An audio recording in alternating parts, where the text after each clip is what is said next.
भावों का करना,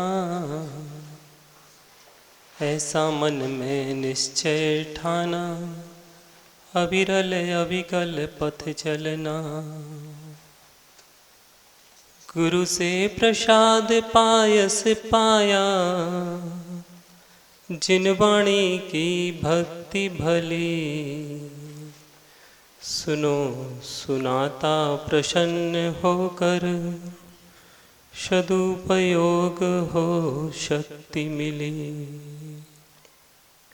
देवादिदेव 1008 श्री पार्श्वनाथ भगवान की, आचार्य गुरुवर श्री विद्यासागर जी महामुनि राज की, परम पूज्य ज्येष्ठ मुनिराज श्री सौम्य सागर जी महाराज की, मंचासीन समस्त मित्र मुनिराजों की,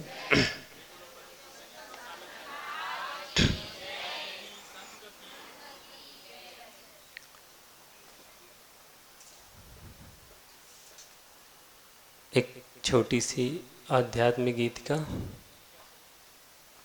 फिर उसके उपरांत अरिहंत प्रतिपादित धर्म, उसमें अवगाहित होने वाले चारित्रवान महापुरुष और गुरुदेव की आज्ञा, इन सब का सम्मिश्रण ही धर्मोपदेश की शोभा होती है। चलो वो पंक्तियां गुनगुनाते हैं। अरहत राम रमैया, हैया हो रे हैया। अरहत राम रमैया, हैया हो रे हैया। मेरे अरहत पावन हैं, करुणा के वे सावन हैं। मेरे अरहत पावन हैं, करुणा के वे सावन हैं। जन्म मृत्यु के दोनों तट से पार लगाते नैया। अरहत राम रमैया, हैया हो रे हैया। अरहत राम रमैया। मिट्टी के घर में बैठा है अजर अमर अविनाशी। मिट्टी के घर में बैठा है अजर अमर अविनाशी। बंद पिंजरा देह शिथिल है और चेतना प्यासी। जल पोखर में डूब रहा है सागर का तिरैया। हैया हो रे हैया। अरहत राम रमैया, हैया हो रे हैया। मिट्टी सान रही मिट्टी को चखते है हंस बिचारा। मिट्टी सान रही मिट्टी को चखते है हंस बिचारा। साख साख में डोल रहा है मिले न कोई सहारा। सुक्के सारे दाने चुग गई देखो रे काल चिरैया। हैया हो रे हैया। अरहत राम रमैया, हैया हो रे हैया। आती जाती सांसों के संग एक मुसाफिर ठहरा। आती जाती सांसों के संग एक मुसाफिर ठहरा। बाहर देखो घात लगाए मरण दे रहा पहरा। आती जाती सांसों के संग एक मुसाफिर ठहरा। बाहर देखो घात लगाए मरण दे रहा पहरा।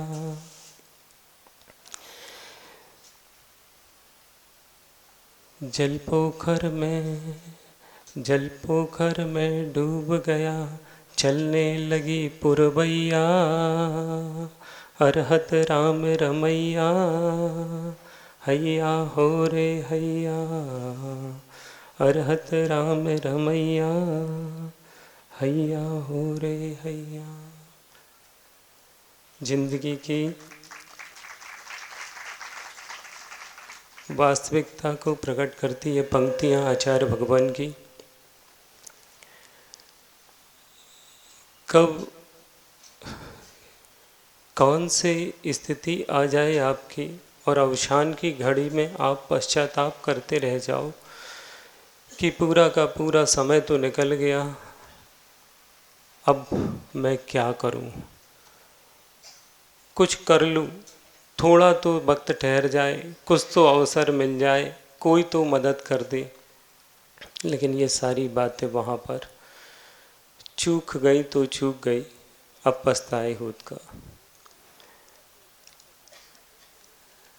वैसे तो कुछ अवसर आते हैं, जैसे बरसात आई, सावन आया, प्रकृति मुस्कुराती है। बरसात के आने से प्रकृति मुस्कुराती है और संतों के आने से संस्कृति मुस्कुराती है। लेकिन फिर भी अजीब स्थिति तैयार होती है। वैसे लगता तो नहीं है, जब हम नेमगिरी से यहाँ आ रहे थे नीचे तो वाकई में लग रहा था प्रकृति के साथ साथ संस्कृति भी मुस्कुरा रही है। श्रमण संस्कृति हो, चाहे श्रावक की संस्कृति या भारतीय राष्ट्रीय संस्कृति, सारी संस्कृतियों का उस समय उन्माद देखने लायक था, जुनून। धीरे धीरे मंदता आ जाती है, समझ में तो आता है,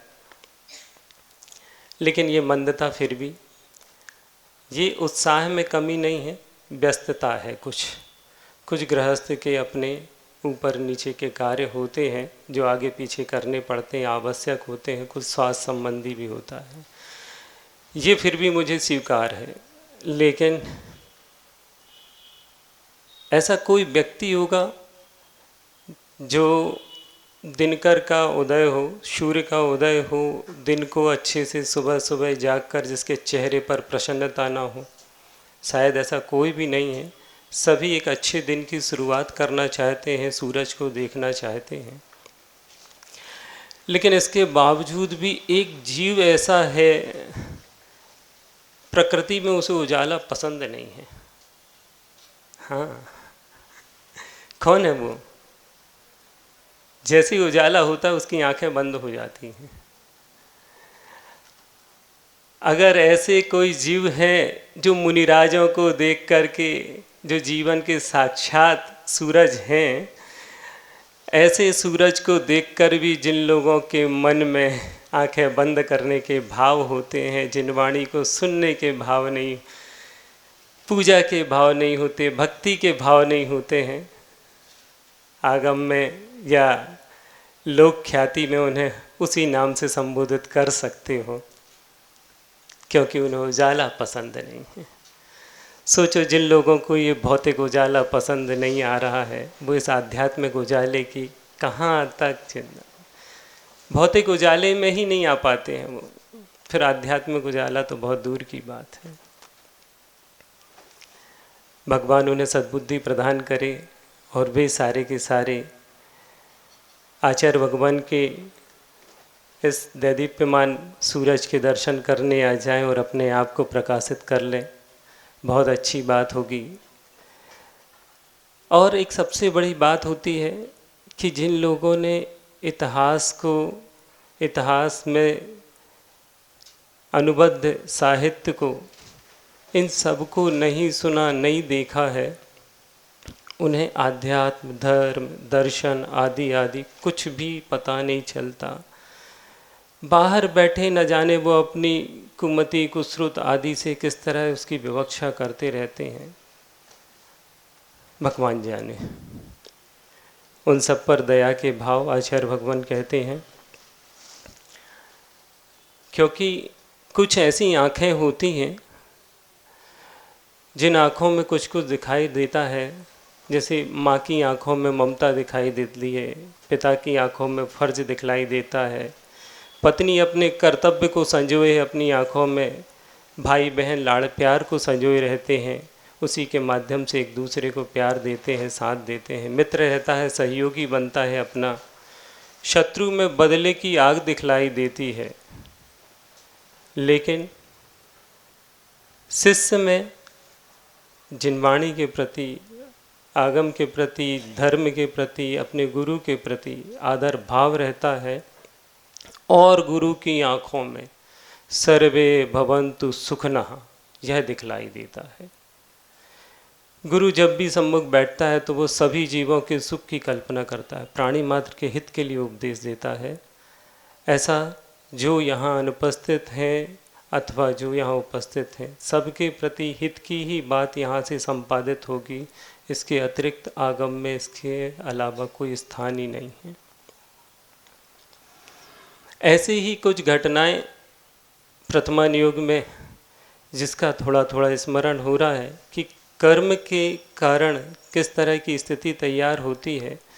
और अगर वर्तमान में जिस तरह का साहस परम पूज्य मुनि श्री सौम्य सागर जी ने रखा, हमारे आचार्य भगवान ने रखा, अनेकों अनेक उपसर्ग और परिषद सहते हुए भी धर्म की महिमा को दिखलाया। एक महापुरुष याद आता है जिसकी शुरुआत जब वह एक उज्जैनी नगरी पूर्व समय की, वर्तमान में भी है लेकिन जो पूर्व समय की अवंती देश की उज्जैनी नगरी, वहाँ नगर के बाहर ठहरा हुआ था और उसी नगर के राजा अपनी 2 पुत्रियों के साथ चर्चा कर रहे थे। पुत्रियाँ उनकी राजकुमारियाँ बड़ी ही खूबसूरत और योग्य सर्वगुण संपन्न थी। उसमें से एक पुत्री से उन्होंने कहा, बेटा अब आप विवाह के योग्य हो गई हो, अपना इच्छित वर मांग लो, जिसे चाहते हो उसे अपनी वरमाला पहना सकते हो, उसके साथ अपना जीवन गुजार सकते हो। उन दोनों पुत्रियों की शिक्षा जो हुई थी अलग अलग गुरु के पास हुई थी। एक की शिक्षा एक ऐसे गुरु के पास हुई जो जिनमत से भिन्न था और कुछ मिथ्यात्व आदि या अन्य क्रियाओं में या विषय आदि को लेकर के, इंद्रिय विषयों आदि को लेकर के ज़्यादा प्रोत्साहन देता था। तो उसका असर, उसकी शिक्षा का असर उस रूप में पड़ गया उस बच्ची पर। और दूसरी बच्ची का जो गुरु था वो जिनमत को सम्यक दृष्टि और बड़ा ही धर्मानुरागी था, तो उसका प्रभाव अलग देखने को आया। देखो, दोनों प्रकार की शिक्षाएं। कल ही एक चर्चा चल रही थी कि लौकिक शिक्षा को लेकर के एक बच्ची ने कहा कि समय नहीं मिल पाता है। दृष्टांत सिर्फ हमने माध्यम बनाया है, वस्तुतः आधुनिक परिस्थिति को हम उसमें मिलाना चाह रहे हैं, बतला रहे हैं कि जिन लोगों ने अपनी लौकिक शिक्षा के साथ साथ, ये नहीं कहा गया कि आप लौकिक शिक्षा ग्रहण नहीं करो, लौकिक शिक्षा के साथ साथ जिन लोगों ने संस्कारों की शिक्षा अथवा नैतिक शिक्षा को या धार्मिक शिक्षा को, आध्यात्मिक शिक्षा को ग्रहण नहीं किया, उनके जीवन में क्या क्या परेशानियां आती हैं और किस तरह से कुछ लोग डिप्रेशन में आते हैं, कुछ लोग वहीं पर हार जाते हैं। और जिन लोगों ने मुसीबतें, कर्म सबके जीवन में आते हैं। ऐसा नहीं कि एक्सीडेंट सिर्फ सौम्य सागर जी का हुआ है, गृहस्थों का भी होता है, सबका होता है। लेकिन कौन किस तरह से अपने आप को संभालता है, ये होता है आध्यात्म, ये होते हैं संस्कार। तो वहाँ पर स्थिति वही घटित हुई। अब जो बच्चे आजकल कहते हैं, जो माँ बाप कहते हैं कि समय नहीं है, मैं कहता हूँ कितना भी वो पढ़ लिख लें, कितने भी अच्छा अपना कैरियर बना लें अथवा अर्थोपार्जन के बड़े बड़े पैकेज हासिल कर लें, लेकिन जब जीवन की कर्मों की मार पड़ेगी और उस समय उनके बुद्धि के मस्तूल काम करना बंद कर देंगे, कोई बचाने वाला नहीं होगा। मुँह से नमोकार मंत्र अथवा भगवान की शरण के भी ये ख्याल नहीं आएंगे, क्योंकि आपके अंदर वो संस्कार नहीं है। आप तो बार बार डॉक्टर से अनुरोध करोगे, हमें बचा लो, हमें बचा लो, लेकिन एक बार भी ये नहीं कहोगे कि नमो अरिहंताणम पढ़ लें हम। शायद नमोकार मंत्र में भी वो शक्ति है कि जो हमें बचा सकती है। वो महापुरुष था, बड़ा वीर था, उसी भाव से मोक्ष गया था, लेकिन जब उसके जीवन में मुसीबत आई तो उस व्यक्ति ने सबसे पहले पंच नमस्कार मंत्र को याद किया। उन दोनों बच्चियों की ओर फिर वापस चलते हैं कि वे दोनों बच्चियों से जब पिता ने कहा तो जो जिसके पास मिथ्यामति उत्पन्न हो चुकी थी उस बच्ची ने कहा, हाँ पिताजी, मेरे मन का ये वर है, मैं इसके साथ जाना चाहती हूँ, रहना चाहती हूँ। पिता ने चूंकि कहा था तो सहर्ष स्वीकार कर लिया और उसकी शादी हो गई।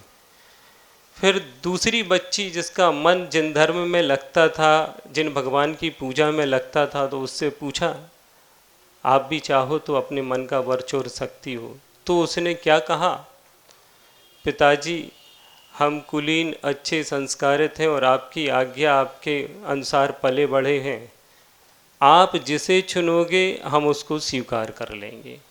मेरे भाग्य में होगा तो सब कुछ अच्छा हो जाएगा, नहीं तो आप कितना भी अच्छा दो, वो मेरे भाग्य में नहीं है, मेरे पुण्य में नहीं है, तो हाथ से निकल जाएगा। ऐसे भाग्य पर भरोसा रखने वाली उस बच्ची की बातों में आकर पिता को बड़ा क्रोध आया कि इसको बड़े जिनधर पर और अपने भाग्य पर बहुत भरोसा है, मेरे पर भरोसा नहीं है। मैं जो बात कह रहा हूँ इसे समझ में नहीं आ रहा, अपनी आँखों में इसे भरोसा नहीं है। हाँ, एक बहुत अच्छी बात है कि बाहर का जितना भी भौतिक संसार है ये इन चर्म चक्षुओं से देखने में तो आता है, लेकिन भीतर की आध्यात्म और भक्ति और श्रद्धा के लिए इन चर्म चक्षुओं की ज़रूरत नहीं पड़ती। इसे देखने के लिए तो श्रद्धा की आँखें चाहिए।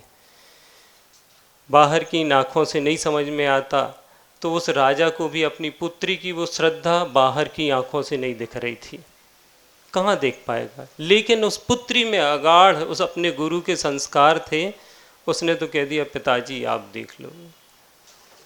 कसाई एक ऐसी चीज़ होती है, ना वह कोई रिश्ता देखती है। सोचो पिता और पुत्री हैं, चाहे तो उसका हित ही संपादित करे, कितना भी पुत्र पुत्रियां अपनी जिद कर लें, लेकिन पिता तो उनके हित की बात सोचता है। लेकिन जब कसाई आ जाती है तो न जाने पिता पुत्र को मार देता है, पुत्र पिता को मार देता है, ऐसी घटनाएं कई सुनने को मिलती हैं।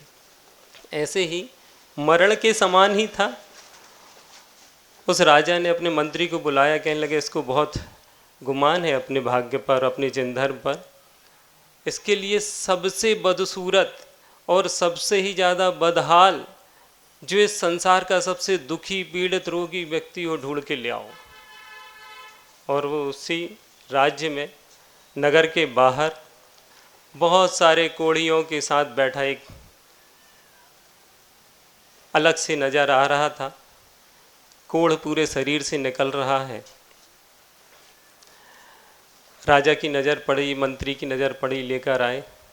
कहने लगे यही, इससे ज़्यादा बदतर इंसान तो कोई दूसरा नहीं मिल सकता है, सौंप देते हैं इसको अपनी। दे दिया। उस मैना सुंदरी ने भी उन्हें स्वीकार कर लिया। पहली बच्ची का नाम सुरसुंदरी था, दूसरी का नाम मैना सुंदरी। कहानी खूब सुनी है अपन लोगों ने। मैं सिर्फ इतना कहना चाह रहा हूँ उन बहनों से और उन पिताओं से कि बहुत कुछ अच्छा अच्छा देखते हो, धन दौलत मकान आदि, लेकिन कभी संस्कार भी तो देख लिया करना, जो वर्तमान में देखने की प्रथा ही समाप्त हो गई है। और तो और अगर ये तक सुनने में मिलता है कि वो अगर मंदिर जा रही, पूजा पाठ और व्रत नियम का पालन कर रही है, तो उसका यहाँ शादी मत करो भैया, या उसे घर मत लाओ। कुछ बच्चियाँ वहाँ जाना नहीं चाहती हैं, कुछ लोग ऐसी बच्चियों को लाना नहीं चाहते हैं। क्या दुर्मति है, आश्चर्य वाली बात है। और अगर मान लो विवाह हो भी जाता है तो विवाह के उपरांत एकदम से परिस्थितियां सभी की नॉर्मल नहीं हो पाती। हम भिन्न भिन्न क्षेत्रों से, भोजन पान अलग अलग होता है, वेशभूषा अलग होती है, घर की परंपराएं संस्कार अलग होती है, थोड़ा ढलने में समय लगता है। धैर्य की बहुत कमी है। हम लोगों के पास ऐसे कई जोड़े आते हैं दुखी होकर के, जल्दी जल्दी आते हैं और जल्दी ही समाधान चाहते हैं।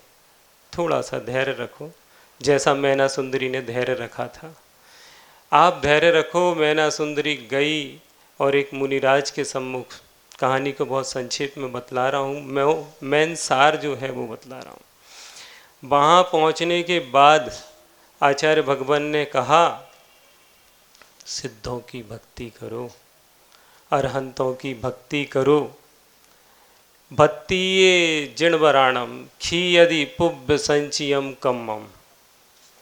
भत्तिये जिणवराणम खीयदि पुब्ब संचियम कम्मम। आयरी पसायण विद्या मनता या सिज्जंती। जिनवरों की भक्ति से पूर्व संचित कर्म क्षय को प्राप्त हो जाते हैं और आचार्यों के प्रसाद से, उनके आशीर्वाद से विद्या और मंत्र सब सिद्ध हो जाते हैं। जैसे ही उन आचार्य भगवान ने कहा, आप तो सिर्फ सिद्ध भगवान की भक्ति करो, और उसने जब सिद्ध चक्र महामंडल विधान किया, सब जानते हैं कि क्या हुआ। वो जहाँ पीप और मवाद की दुर्गंध आ रही थी, धारा सी बहती रहती थी, अब वहाँ कंचन सी काया चमकती नजर आ रही है। वो कोई साधारण व्यक्ति नहीं, कोटि भट्ट श्रीपाल था। अपने भाग्य की, अपने पुण्य की परीक्षा भी तो लिया करो कभी। तुम रोज जिन भक्ति करते हो, रोज नमोकार मंत्र पढ़ते हो, कभी उस मंत्र के चमत्कार भी तो अपने जीवन पर आजमा कर देख लो। दूसरे पर प्रयोग करने से अभी कोई भरोसा हुआ नहीं हुआ, लेकिन खुद पर प्रयोग करने से भरोसा पक्का होता है। कभी मुसीबत हो तो माला फेर कर तो देखो, कभी मुसीबत हो तो दिल से शांति बधान आदि या भक्ति भक्तांबर पाठ आदि करना तो सीखो। नहीं कर सकते, भगवान के पास जाकर बैठ बस तो जाओ। आपकी श्रद्धा में अभी जो थोड़ा भी चलमल अचल दो गाढ़ दोष लग रहे थे, जो वो सारे के सारे दोष तुम्हारे ऑटोमेटिक दृढ़ स्थिरता को प्राप्त हो जाएंगे। लेकिन अभी इतने से ही मुसीबत कम नहीं हुई थी। उनके जीवन का सुख का दिन चल ही रहा था कि जो महापुरुष होते हैं, पुरुषार्थी उद्यमशील व्यक्ति होते हैं, वो अपने स्वाभिमान के साथ समझौता नहीं करते हैं। और ऐसा ही वह श्रीपाल, उसे अपनी ससुराल में रहना रास नहीं आया और वह उद्यम करने के लिए, व्यापार करने के उद्देश्य से बाहर जाने लगा। मैना सुंदरी से कहा कि मैं 12 वर्ष के बाद तुमसे फिर मिलूंगा, मैं तुम्हें वचन देता हूँ। और 12 वर्ष के लिए वह मैना सुंदरी को अपने पिता के पास छोड़ करके चले गए। रास्ते में जहाँ से उन्हें जाना था, अब देखो यहाँ से भक्ति के माध्यम से एक एक पुण्य का अर्जन देखो, कैसा कैसा पुण्य का अर्जन हुआ और कैसा कैसा पुण्य उदय में आ रहा है। जब तक कर्मों का पूरा पूरा हिसाब किताब नहीं हो जाता है, तब तक आगे की किसी भी प्रकार की उससे उत्पन्न होने वाली राशि आपके जीवन में उदय को प्राप्त नहीं होती है। जब पूरा पाप कर्म क्षय को प्राप्त हो गया, तो अब आपके पुण्य को उदय को कोई रोक नहीं सकता है। और निश्चित रूप से ये प्रयोग करने योग्य है, अपने जीवन में अवश्य करो। और श्रीपाल ने जब किए, अब वह धन कमाने के लिए बढ़ा आगे, तो समुद्र के किनारे पहुंचा, दूसरे देश जाने को हुआ, तो वहाँ पर एक घटना घटी। कोई धवल सेठ थे जो व्यापार के उद्देश्य से जा रहे थे विदेश को। धवल सेठ के जहाज हिल नहीं रहे थे, अब क्या करें। तो वहाँ जो रक्षक देव आदि होते हैं, उन देवों ने घोषणा की होगी, बतलाया कि यहाँ कोई महापुरुष ऐसा व्यक्ति आएगा जो इन जहाज़ों को अपनी शक्ति या मंत्र के माध्यम से हिलाएगा या इस पर कदम रखेगा और आपके जहाज़ चल पड़ेंगे। तलाश जारी हुई, देखा कि कोई विशेष व्यक्ति दिख रहा है, तो उन्हें नज़र आया। विशेष व्यक्ति का ऑरा या उसका ग्लो अलग चमकता है। वह भीड़ में कहीं भी बैठा रहे, उसकी चमक के आगे, जैसे आचार्य भगवान की चमक के आगे सब फीके पड़ जाते हैं, ऐसे ही महापुरुषों के साथ होता है कि जब वो जहाँ खड़े होते तो दूर से चमकते नजर आते हैं। वैसे ही श्रीपाल चमकता हुआ नजर आया और धवल सेठ के सिपाही उसे ले गए, और जैसे ही उस जहाज पर उसने कदम रखा है और जहाज आगे बढ़ने लगे। धवल सेठ बड़ा खुश हुआ। रास्ते में एक और घटना घटी धवल सेठ के साथ कि कुछ समुद्री लुटेरों ने, चोरों ने उसके जहाज को लूटना चाहा। चूँकि श्रीपाल चरम शरीरी थे, वज्रवृषभ नाराज सहनन वाले थे, और उस सहनन का पूरा पूरा उपयोग किया और वो ले गए। उन चोरों से कहने लगे कि आप सामान्य से अगर कुछ हिस्सा लेना चाहते हो तो ले लो। एक बहुत अच्छी बात होती है वीर महापुरुषों की कि सबसे पहले वो क्षमा के भाव रखते हैं, और सामने वाले से, चाहे महाभारत का युद्ध रहा हो चाहे रामायण रही हो, राम ने भी पहले प्रस्ताव भेजा कि सीता को वापस लौटा दो, हम युद्ध नहीं करना चाहते हैं। पांडवों ने भी दुर्योधन आदि से यही कहा कि 5 गांव दे दो, हम उतने में ही संतुष्ट हो जाएंगे। ऐसे ही श्रीपाल ने उनसे कहा कुछ धन चाहिए तो ले लो, दे देंगे, लेकिन इस तरह से आप मार काट मत मचाओ। लेकिन वो नहीं माने, तो अंततः श्रीपाल ने अकेले उन चोरों को सबक सिखला दिया, धराशायी कर दिया, और फिर अंत में उन्हें क्षमा भी कर दिया, उन्हें अच्छा भोजन भी करा दिया और विदा भी कर दिया। तो चोर जो अपना धन लूट कर लाए थे तो श्रीपाल से प्रभावित हुए और वहीं के वहीं अपने जहाज और धन को छोड़ करके चले गए। ये होते हैं पुण्यशाली व्यक्तियों की सत्संगति करने का फायदा। और अभी भी जिन व्यक्तियों को 6 मुनिराज उपस्थित होने के बावजूद भी सत्संगति करने की फुर्सत नहीं है, मंदिर में पूजा करने का भी समय नहीं है, आहार दान के लिए, भैया वृत्ति आदि के लिए, धर्मोपदेश के लिए भी समय नहीं है, उन व्यक्तियों के लिए श्रीपाल भी क्या करे। सामने आ जाए तो हम उन चोर को चंदन बना दें। मैं उन व्यक्तियों के लिए कह रहा हूँ, अगर वो सामने आ जाए तो चोर को चंदन बनाने की क्षमता हमारे महाराज जी के पास, लेकिन जब सामने ही नहीं आए तो हम क्या करें उनके लिए। उनके ही भाग्य ऐसे ताले में बंद पड़े हैं कि कहाँ तक हम। ठीक है, अपना अपना पुण्य है, आगे बढ़ जाते हैं अपन। जिंतूर से भी आगे बढ़ सकते थे, लेकिन जिंतूर वालों के पुण्य ने महाराज जी को रोक लिया। बहुत अच्छी बात।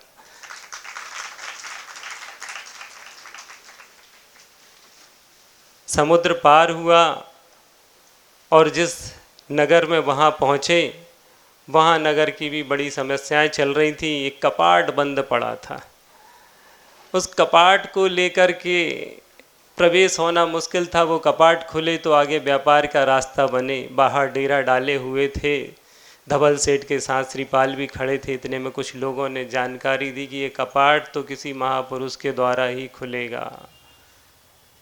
और देखो वह महापुरुष अब सब जगह, जब होनहार अच्छी होनी होती है तो सारे नेक निमित्त मिल जाते हैं। भगवान नेमिनाथ की शरण मिल गई और परम पूज्य वीर सागर जी मुनिराज आ गए, और हमारे पूज्य मुनिराज जल्दी ही अपने अचल अडिग पैरों पर, अपने उपादान पर, अपनी भक्ति के माध्यम से खड़े हो गए। ये अंदर की होनहार थी। भगवान आचार्य श्री का आशीर्वाद था, भगवान नेमिनाथ का आशीर्वाद था, चमत्कार हुआ। ऐसे ही चमत्कार श्रीपाल के द्वारा बराबर होते चले जा रहे थे। और उन चमत्कारों में एक और चमत्कार हुआ कि राजा को जब पता चला तो राजा ने कहा, जो भी व्यक्ति हमारे इस बंद कपाट को खोलेगा उसके साथ में अपनी पुत्री रयन मंजूषा, उसको विवाहित करूँगा। जब पुण्य का उदय चलता है ना, तो धन, पैसा, स्त्री, वैभव आदि सब स्वयमेव मिलते हैं। कहते हैं जिस भक्ति के माध्यम से मुक्ति का साम्राज्य मिल सकता है, ये तो बहुत तुच्छ वस्तुएं हैं, भौतिक सांसारिक वस्तुएं। घास फूस की तरह आप उपज जाती है, इनके लिए खेती नहीं करना पड़ती है। कृषि करने, धान के लिए कृषि की जाती है, घास फूस के लिए नहीं, वो तो स्वयं उपजती है। ऐसे ही ये भौतिक संसाधन कभी भी हो मुनिराज के सम्मुख, भगवान के सम्मुख जब भी मांगना तो अपने भवों भवों के कल्याण की बात मानना, मोक्ष की बात मांगना, ये नहीं कह देना कि महाराज आज हमारे यहाँ धन पैसा नहीं है। ये तो भक्ति के माध्यम से अपने आप आपको मिलता चला जाएगा।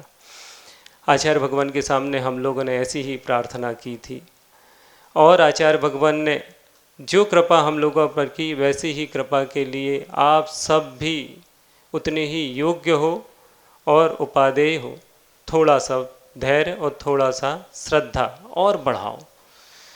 वहाँ रैन मंजूषा, यहाँ कपाट खुला, तलाश जारी हुई और वहाँ से रैन मंजूषा उसे मिल गई। सुख के दिन बढ़ते जा रहे थे, बढ़ते जा रहे थे।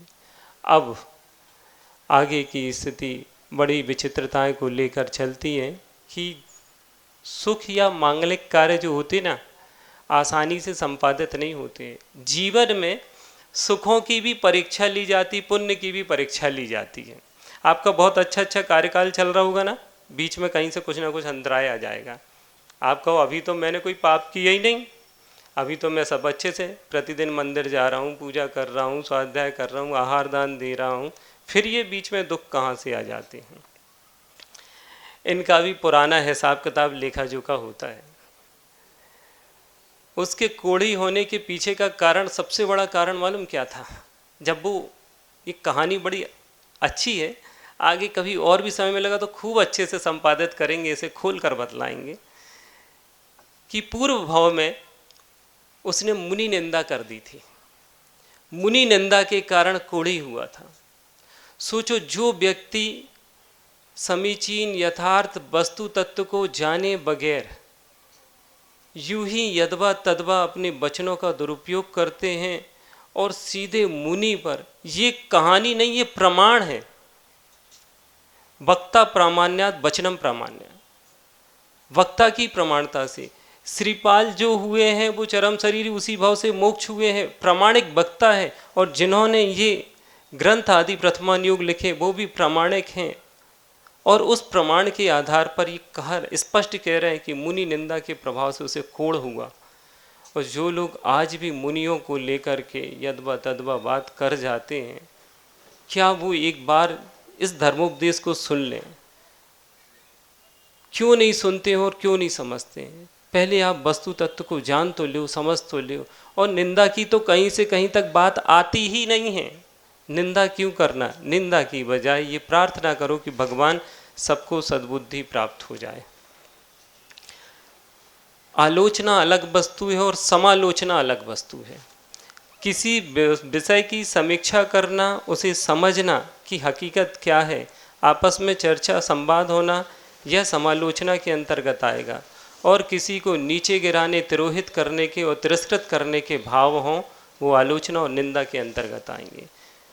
चर्चा करने के लिए मना ही नहीं, लेकिन वह भी इस तरह हो जैसे एक सज्जन पुरुष करता है। दुर्जनों की तरह हंसी या उपहास उड़ाते हुए नहीं चर्चा करना कभी भी किसी के विषय में। अब आगे की स्थिति तैयार हुई कि कोढ़ी वह इस तरह तैयार हुआ मुनि निंदा के कारण। और श्रीपाल कोई सामान्य व्यक्ति नहीं था, उसका भी एक राज्य था और वह भी एक राजा का पुत्र था। लेकिन पूर्व भाव में उसने किसी की संपत्ति को चुराया था, इस कारण से इस बार उसकी संपत्ति को उसके चाचा ने छुड़ा लिया। जब हम दूसरों के धन का अपहरण करते हैं तो दूसरे हमारे धन का भी अपहरण करते हैं। प्रत्युत्तर में सब कुछ वैसा ही वैसा घटित होता है, चाहे इस भाव में हो चाहे अगले भाव में हो। ऐसे ही कर्मों का हिसाब किताब। लेकिन जिन लोगों को सम्यक दर्शन हो जाता है, श्रद्धा पक्की हो जाती है, वे सारे के सारे जीव एक न एक दिन भगवान की आज्ञा का, इस आज्ञा सम्यक्त का पालन करते हुए पूर्व भाव को समता के साथ सहन करके, पूर्व भाव में किए हुए कर्मों को और इस भाव को अच्छा बनाते हुए अगले भाव की ओर प्रयाण करते हैं। और कुछ जीव इतने अच्छे होते जो उसी भाव से मोक्ष चले जाते हैं। ऐसे ही बहुत सारे जीवों के बीच में श्रीपाल ने अपना कल्याण किया। रैन मंजूषा के साथ वह विदेश के लिए गमन करता है, जहाज तैयार होते हैं और धवल सेठ जो अभी पिता की भांति बैठा हुआ था, अचानक पता नहीं उसके जीवन में भी मति भ्रष्ट हुई और रैन मंजूषा के प्रति अपनी दृष्टि उसने दूषित कर ली। और श्रीपाल को जहाज से नीचे समुद्र में गिराने की साजिश हो गई। हो भी गया, श्रीपाल जहाज से नीचे गिरा दिया गया। यहाँ रैन मंजूषा विलाप करती रही। अब इसके आगे की घटना है, श्रीपाल अपने खुद के बलबूते, इसी कारण उसको कोटि भट्ट कहा गया कि जो करोड़ों उसमें भट्टों में यानी कि पहलवानों में, बड़े बलशाली पुरुषों में जो बल होता है, हाथियों में बल होता है, ऐसे ऐसे लोगों का, उसका करोड़ों लोगों का बल श्रीपाल की भुजाओं में था और उस अपनी भुजाओं के बल से तैरकर समुद्र पार कर लिया। समुद्र पार करते हुए बलशाली व्यक्ति, धैर्यशाली व्यक्ति कभी घबराता नहीं है। जो उस दिन मैंने बतलाया था ना कि परम पूज्य मुनिश्री के चेहरे पर घबराहट नाम की कोई चीज़ नहीं देखी थी मैंने। उतावलापन और असहिष्णुता धैर्यशाली व्यक्तियों के, आचार्य भगवान के जीवन में इतने उपसर्ग आए लेकिन कभी उन्हें असहिष्णु नहीं देखा, कभी उन्हें उतावलापन नज़र नहीं आया उनमें। हो जाएगा, धैर्य रखो, सब ठीक हो जाएगा। ऐसे ही श्रीपाल ने धैर्य रखा और वह एक दूसरे द्वीप पर पहुंचा और वहाँ तैयार होती है फिर उसकी एक नई स्थिति। फिर वहाँ उसे संघर्ष करना पड़ता है और उस संघर्ष की कहानी में वह गुणमाला जैसी एक सुंदरी को फिर वर्ण करता है। वहाँ पर जो राजा परेशान था उसकी परेशानी दूर करता है। ऐसे श्रीपाल बहुत सारे अपने जीवन में संघर्ष करते हुए और लोगों के दुख दूर करते हुए, जब रामचंद्र जी सीता के लिए जा रहे थे अथवा सीता के साथ पहले भी वन में थे, तब भी महापुरुष हमेशा कहते हैं महापुरुषों का जन्म ही दूसरों के उद्धार या हित के लिए होता है। उनका अपना स्वयं का संपादन तो बहुत पहले वो स्वयं ऐसे ही सहजता से वो कर चुके हैं। अगर वो हमारे बीच में हैं, आचार्य भगवान हमारे बीच में हैं, तो वो सिर्फ हमारे लिए हैं, हम सब के लिए हैं। इसीलिए आज भी इतनी उम्र में वो हज़ार 500 600 किलोमीटर चलते हैं और सबके हित की बात सोचते हैं। लेकिन हम हैं कि अपने हित के लिए भी हम पीछे हट जाते हैं।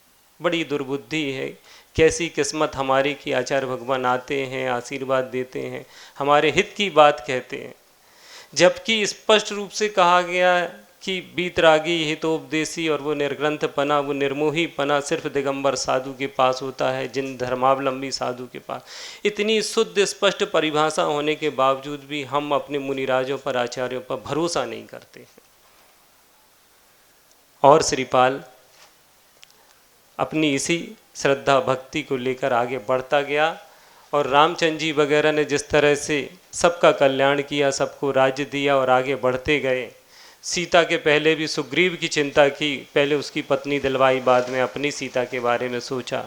ऐसे ही श्रीपाल ने सबका हित संपादन किया और महामंडलेश्वर राजा बन गया।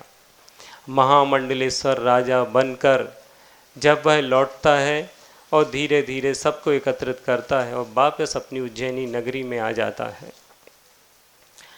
अब क्या होता है उसके जीवन में, देखो महापुरुषों सारी धर्म पुरुषार्थ, अर्थ पुरुषार्थ, काम पुरुषार्थ, तीनों पुरुषार्थ करने के बाद वो उनके दिमाग में बैठा है कि मेरे जीवन में अभी एक पुरुषार्थ और बाकी है जो अति आवश्यक है। और उस मोक्ष पुरुषार्थ के लिए श्रीपाल का अंतिम जो मोक्ष पुरुषार्थ हुआ वो गजब का, देखने लायक, सब कुछ संपादन। यहाँ चाचा के पास भी जाकर के उसने पहले तो निवेदन कर लिया कि राज्य दे दो, चाचा ने नहीं दिया राज्य, तो फिर उसके बाद चाचा को परास्त किया, वापस फिर चाचा को क्षमा भी कर दिया और फिर पूरी तरह से अपने संतुष्ट जीवन को पूरा करते हुए अब आगे स्थिति तैयार हुई। तो एक दिन बैठे हुए थे, एक हाथी को कीचड़ में फंसते हुए देखा। एक बहुत अच्छी पंक्तियां याद आ रही हैं। दूर से देखा तो ऐसा लगा बीच समंदर खड़ा हुआ है एक जहाज। दूर से देखा तो ऐसा लगा बीच समंदर खड़ा हुआ है एक जहाज। ऐसा भी तो हो सकता है धीरे धीरे डूब रहा हो। आपको लगता है ये जवानी बरकरार है, अभी थोड़ी मौत आई है, अभी तो मेरी आयु बहुत शेष है, अभी तो हमारे पास ताकत है भुजाओं में, अभी पैर थोड़ी कांप रहे हैं हमारे, दांत पूरे हैं, बाल पूरे हैं, हड्डियों में दम है, हम काम कर रहे हैं, ये देखने में लग रहा है। जो प्रति वर्ष आप जन्मदिन मना रहे हो, एक एक वर्ष कम हो रहे हैं और हम खुशी मना रहे हैं। ऐसे ही चल रहा है क्रम हमारे जीवन का। दूर से देखने पर लग रहा है जहाज खड़ा हुआ है, पास में जाकर देखो जहाज प्रतिदिन डूब रहा है, प्रतिदिन डूब रहा है। ऐसे ही उस हाथी को जब कीचड़ में धंसते हुए देखा, हम भी अपने आप को रोज देख रहे हैं कि हम रोज कीचड़ में थोड़ा थोड़ा धंसते जा रहे हैं। श्रीपाल भी देख रहा था कि सारी चीज़ें हमने संपादित कर दी, जीवन में करने लायक सारे कार्य उत्तरदायित्व तो सब कुछ निर्वाह कर लिया, अब क्या है। तुरंत उसे बोध हुआ और वो जाता है, वैराग्य को धारण करते हैं और मोक्ष के लिए गमन कर जाते हैं। बस इतनी सी ही एक शिक्षा आज हमारे जीवन में भी उतरना चाहिए कि अगर साक्षात जिनके जीवन में मुनि अवस्था प्राप्त नहीं हो पा रही है, साक्षात मोक्ष मार्ग नहीं बना पा रहे, तो परंपरा से अपने मोक्ष मार्ग को, गृहस्थ अवस्था श्रावक धर्म को विधिवत निर्वाह करते रहो।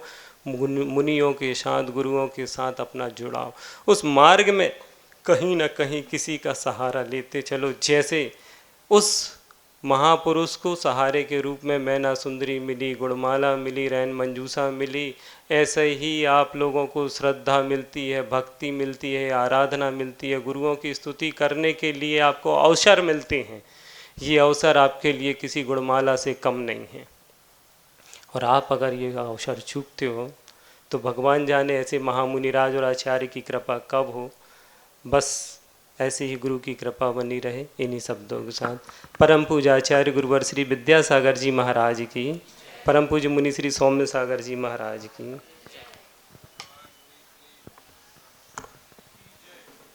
मैं परम पूजनीय गुरुदेव मुनि श्री 108 सौम्य सागर जी महामुनिराज से निवेदन करता हूँ कि वे